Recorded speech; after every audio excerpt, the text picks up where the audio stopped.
Boa noite a todos. Bom, o título do meu sermão vai ser O Rosto de Deus. Deus, ele tem um rosto, afinal ele é real. Só que a gente nunca viu o rosto dele assim, carne e osso, que nem a gente consegue ver um dos outros agora.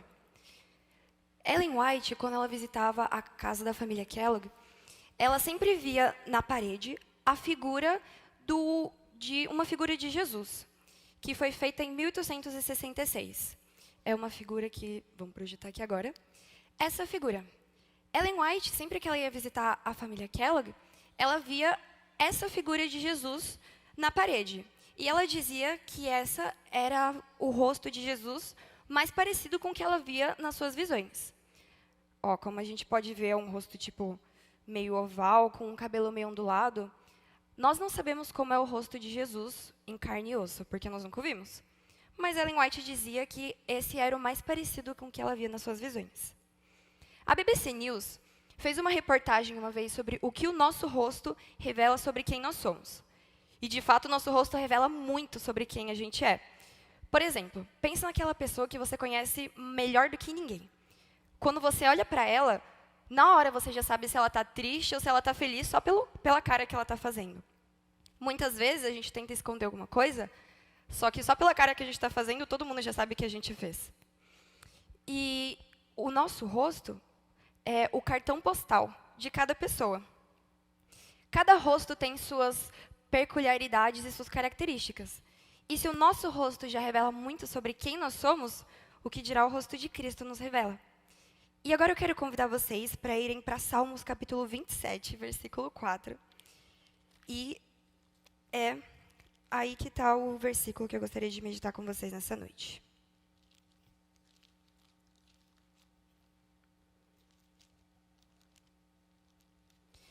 Salmos 27, versículo 4. Nesse versículo, tem um desejo muito especial e, ao mesmo tempo, muito peculiar de Davi. Davi diz: "Uma coisa pedi ao Senhor e a procuro, que eu possa viver na casa do Senhor todos os dias da minha vida." Quando eu estava lendo esse versículo, eu me lembrei de uma vez que, quando eu era pequena, que eu estava na igreja junto com meu pai. E eu estava cansada já, a gente já estava na igreja há um tempão, e eu peguei e disse bem assim para meu pai: "Pai, eu quero ir embora, eu não quero mais ficar aqui." E o meu pai pegou, olhou assim para mim e me disse: "Filha, sabia que o que Davi mais queria era morar na igreja todos os dias da sua vida?" Aí eu comecei a pensar. E pensei assim: por que Davi ia querer morar todos os dias na igreja? O que ele queria fazer lá? Ele não ia cansar de ficar o tempo inteiro na igreja? Só que tem outra personagem também na Bíblia, que está lá em Lucas, capítulo 2, que é uma mulher chamada Ana. Lucas capítulo 2, versículos 36 a 37. Que conta a história de uma mulher chamada Ana, que ela expressa o mesmo desejo de Davi, que é estar todos os dias na casa de Deus. Diz ali: "Estava ali a profetisa Ana, filha de Fanuel, da tribo de Aser. Era muito idosa e tinha vivido com seu marido 7 anos depois de se casar. Então, permanecera viúva até a idade de 84 anos. Nunca deixava o templo e adorava a Deus jejuando e orando dia e noite." Por que Davi e Ana queriam estar todos os dias na igreja? Eles não iam cansar? O que eles viam que nós não vemos hoje? Por que eles tinham esse desejo de estar na casa de Deus todos os dias? E a resposta para essa pergunta está lá no livro de Salmos, ainda no versículo 4, um pouquinho mais para baixo, que diz assim: "Uma coisa pedi ao Senhor e a procuro, que eu possa viver na casa do Senhor todos os dias da minha vida, para contemplar a bondade do Senhor e buscar sua orientação no seu templo." A minha Bíblia traz a palavra bondade, mas tem muitas outras versões, a maioria delas, que traz a palavra beleza. E essa palavra traduzida como beleza aqui é muito mais ampla do que a beleza que nós imaginamos hoje. Se refere também ao caráter, não somente à beleza física, porque a beleza na Bíblia é uma coisa muito mais ampla do que a beleza de hoje. E Davi e Ana, eles não querem estar no santuário somente para aprender mais da doutrina. Não que isso não seja importante, porque isso também é muito importante. Mas eles queriam estar no santuário para ter uma visão do Senhor. Eles queriam ter uma relação com Cristo e contemplar a beleza do Senhor em sua santidade. E onde nós podemos contemplar a beleza do Senhor hoje? Através do mundo natural. As árvores, as flores, o arco-íris, tudo isso demonstra a beleza de Deus. E como a beleza de Deus não é só uma coisa abstrata, como a que nós vemos hoje, se refere também ao caráter, nós podemos ver a beleza de Deus também na lei moral. Através da lei de Deus, nós podemos ver a sua beleza. E através também do evangelho. O evangelho significa testemunhar. Tem uma definição de testemunho que meu pai gosta muito, que é a seguinte: testemunho é um mendigo contando para outro mendigo onde encontrar pão. Todos nós somos mendigos, estamos na mesma situação. Nós precisamos de pão espiritual. E essa é a beleza do evangelho, quando nós levamos ao outro o pão espiritual, que é a palavra de Deus. Bom, o Salmo 27, ele foi escrito de uma maneira muito interessante. Ele foi escrito de uma maneira chamada estrutura quiástica. O que é a estrutura quiástica? O que é o quiasmo hebreu? Estrutura quiástica é como alguém que está subindo uma montanha. O que você encontra de um lado subindo, você também vai encontrar do outro lado descendo até chegar no topo. Ou seja, estrutura quiástica é quando o primeiro versículo está em paralelo com o último, o segundo com o penúltimo e assim por diante, até chegar no centro do capítulo. E aqui, o versículo que está em paralelo com o versículo 4 é o versículo 13. O versículo 4, que apresenta a confiança do salmista. A beleza do Senhor é a sua bondade. Não uma bondade abstrata, senão prática. A beleza de Deus é vista quando nós buscamos a verdade. Então vejamos. Dos versículos 1 ao 3, fala que o Senhor é a fortaleza da minha vida. O versículo 4 fala sobre a beleza do Senhor.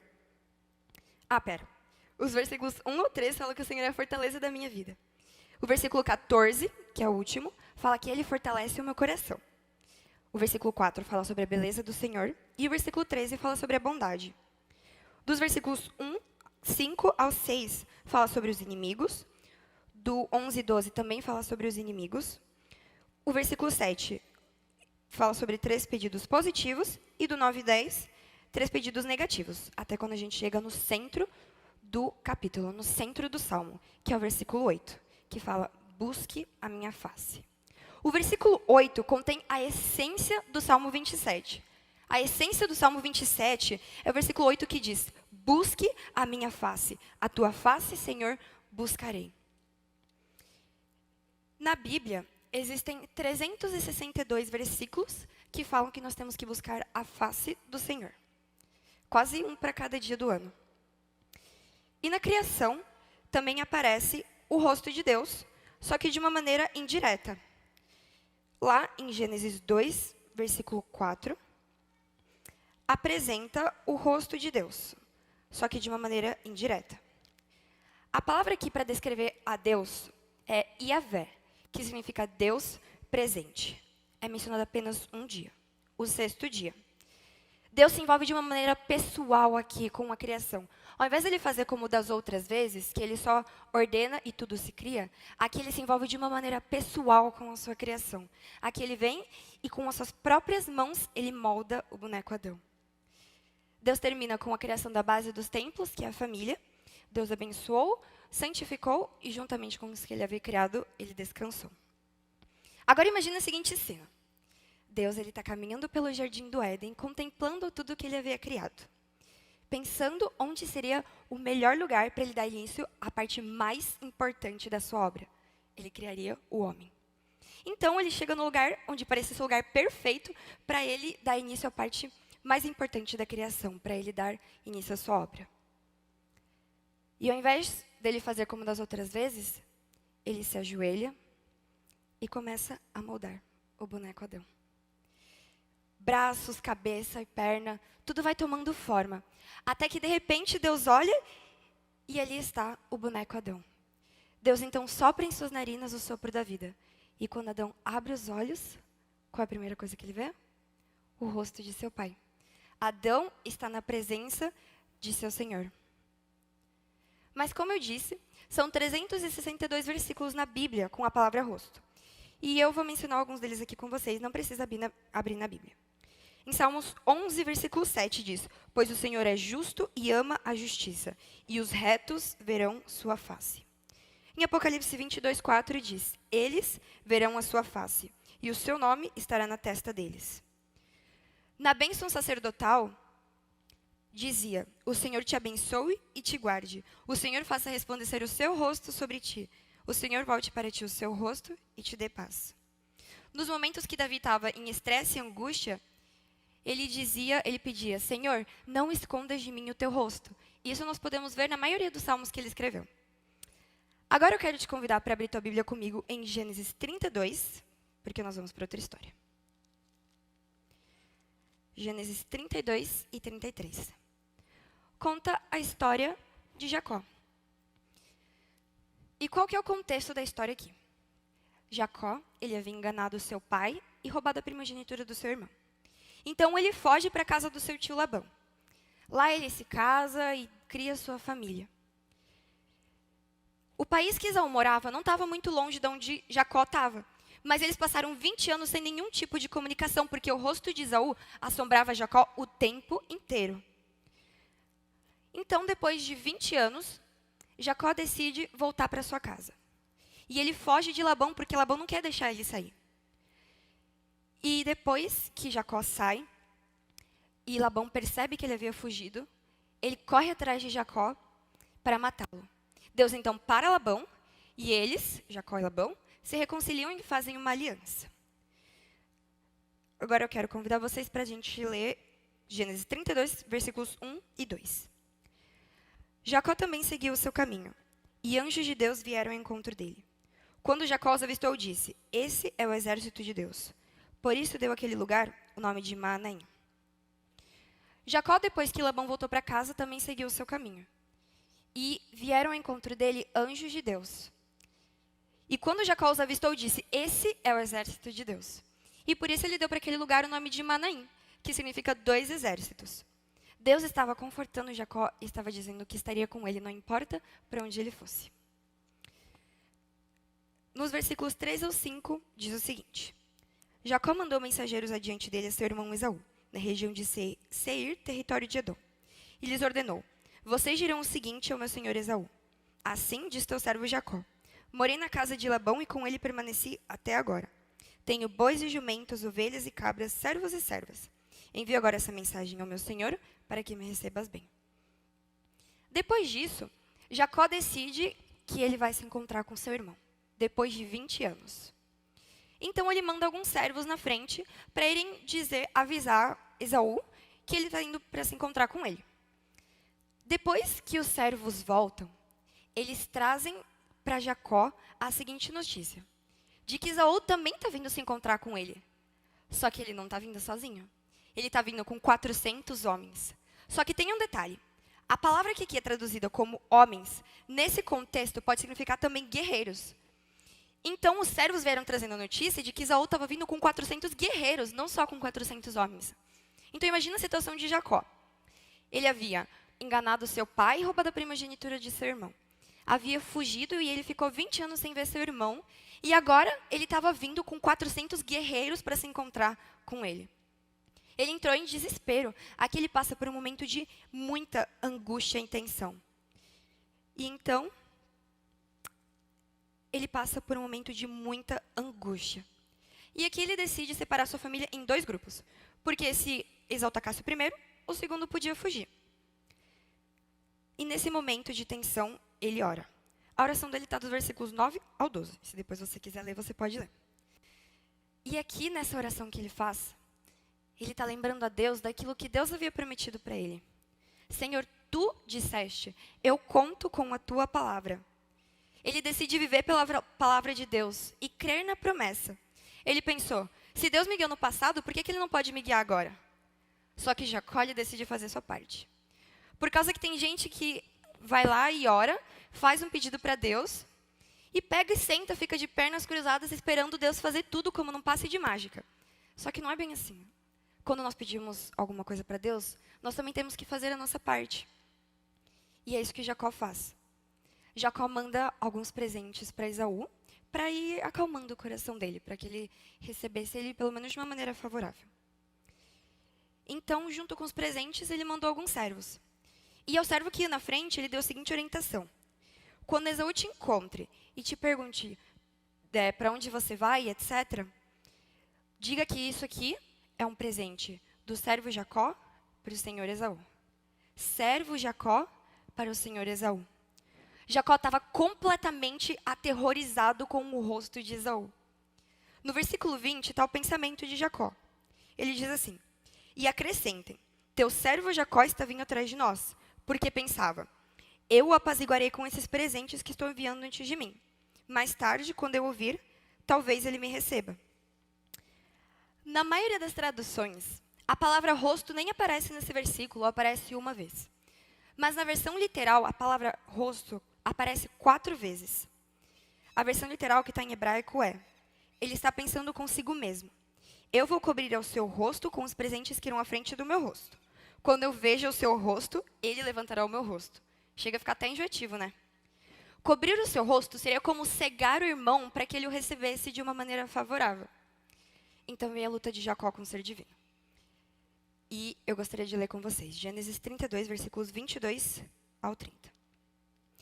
Naquela noite Jacó levantou-se, tomou suas 2 mulheres, suas 2 servas e seus 11 filhos, para atravessar o lugar de passagem do Jaboque. Depois de havê-los feito atravessar o ribeiro, fez passar também tudo o que possuía. E Jacó ficou sozinho. Então veio o homem que se pôs a lutar com ele até o amanhecer. Quando o homem viu que não poderia dominar Jacó, tocou-lhe na articulação da coxa, de forma que a deslocou enquanto lutavam. Então o homem disse, deixe-me ir, pois o dia já desponta.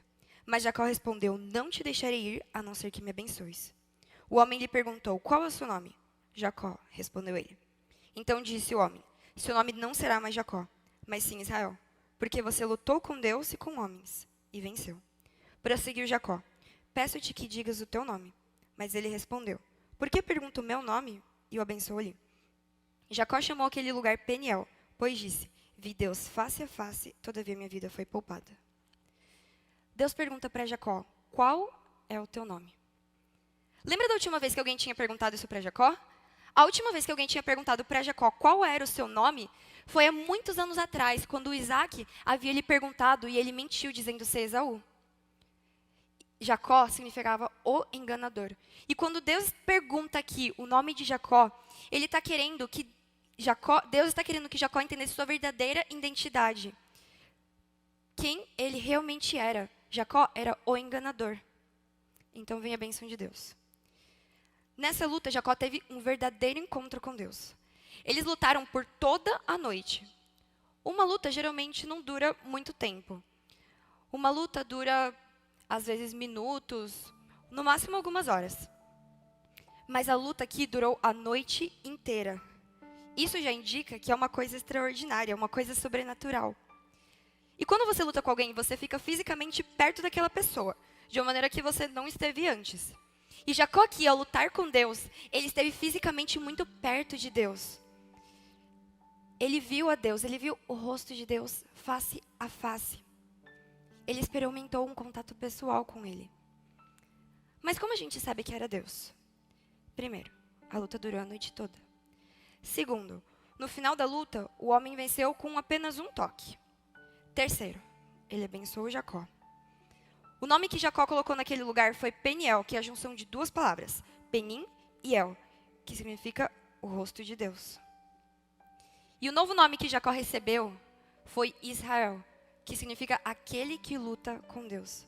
Ele passou de ser Jacó, o enganador, para Israel, aquele que luta com Deus. A bênção de Deus estava sobre Jacó, para que ele entendesse que ele tinha que depender plenamente de Deus e que cada passo tinha que ser tomado com a orientação divina. Naquela noite, o que você acha que Jacó viu no rosto de Deus?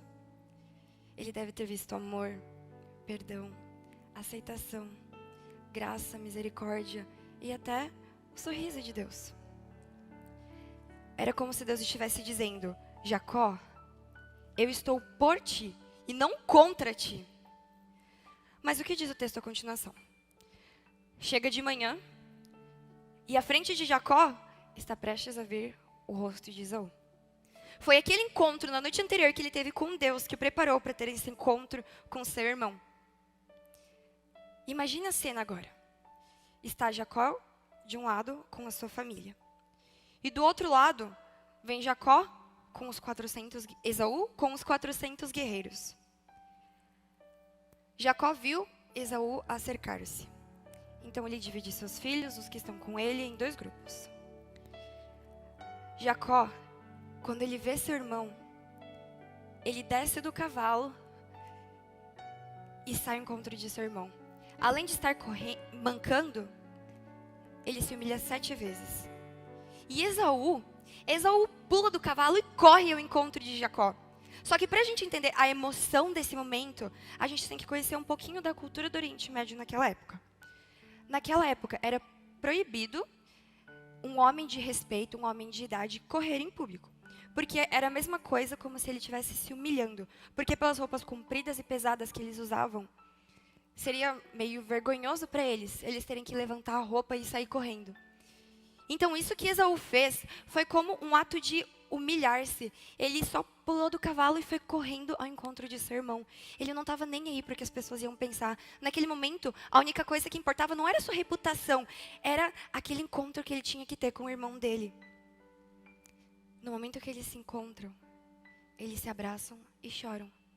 Depois de 20 anos sem terem contato um com o outro, depois de 20 anos ou mais, depois do ódio ter passado pelo irmão, eles se abraçam e choram juntos. Isso que Esaú fez significava: Jacó, esqueça o passado, nós somos iguais agora.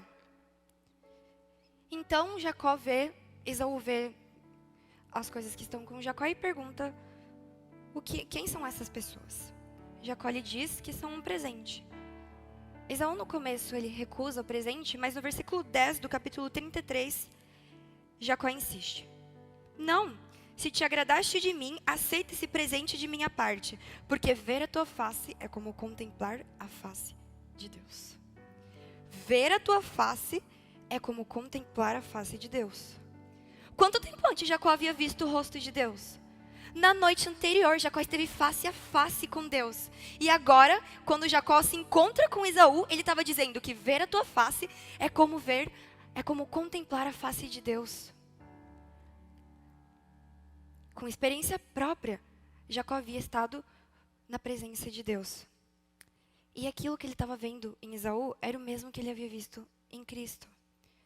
Perdão, aceitação, graça, misericórdia e até o sorriso de Esaú.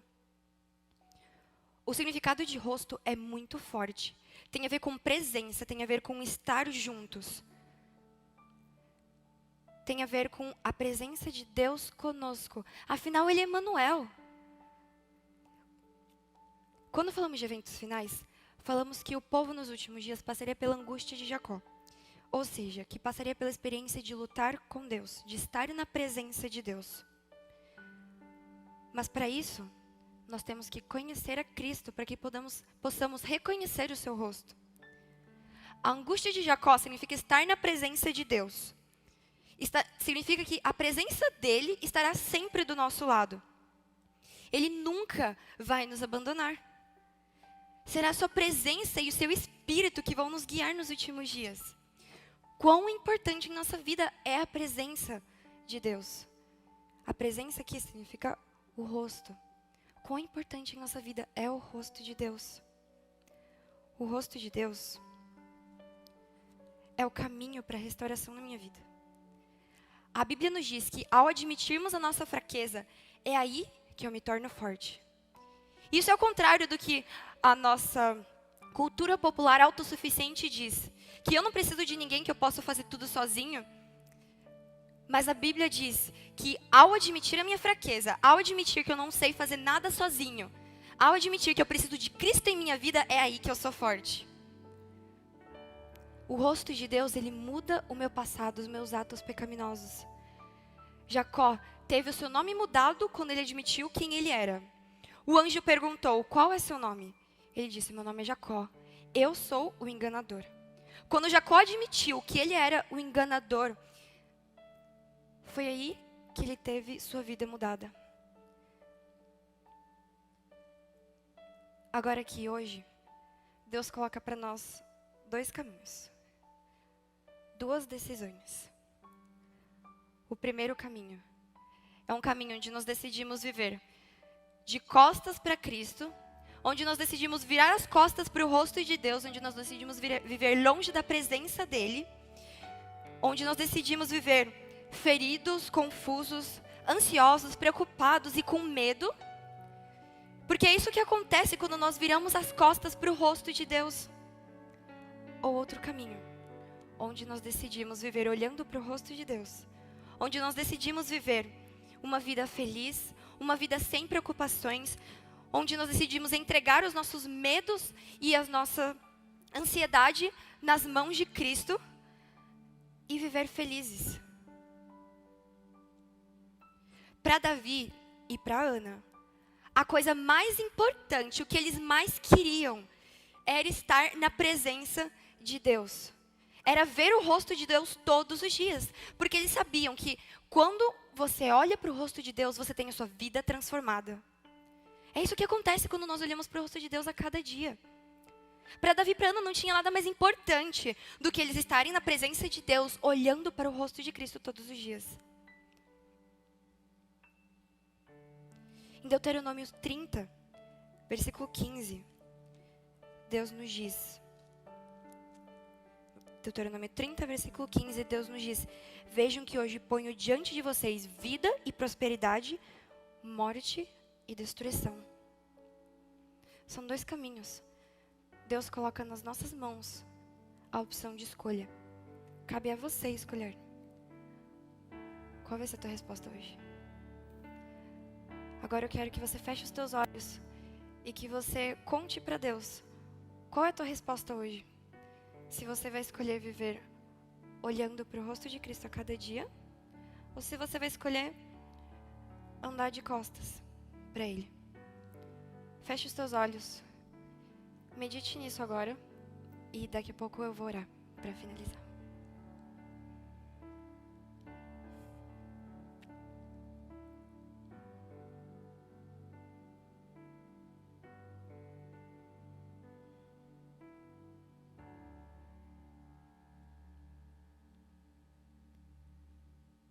Senhor, o Senhor coloca hoje na nossa frente dois caminhos para escolher. Um caminho de vida e um caminho de morte. Senhor, ajuda-nos a escolher a cada dia viver olhando para o Teu rosto. Porque o Teu rosto pode mudar a nossa história. O Teu rosto pode mudar a minha vida. Pode mudar a vida de cada um que está aqui. Senhor, esteja conosco nesse sábado e ajude-nos a viver cada dia, cada momento, olhando para o Teu rosto, para que nós possamos ser transformados pelo Teu Espírito. Cuide de nós nesse sábado e nos abençoe no resto desse dia, nessa noite que chegou. Obrigada, Pai, porque o Senhor nunca nos abandona e porque o Senhor está conosco a cada momento. Perdoa os nossos pecados, Pai. Não há um momento sequer que nós não pequemos e isso é muito ruim. Nós queremos pedir agora, Senhor, a Tua proteção, o Teu perdão. Não porque nós mereçamos, mas porque o Senhor um dia morreu para nos salvar. Obrigada por tudo, Senhor. Obrigada pelo Teu amor imenso por nós. Esteja conosco nesse sábado. É isso que eu te peço. Em Teu nome eu oro. Amém.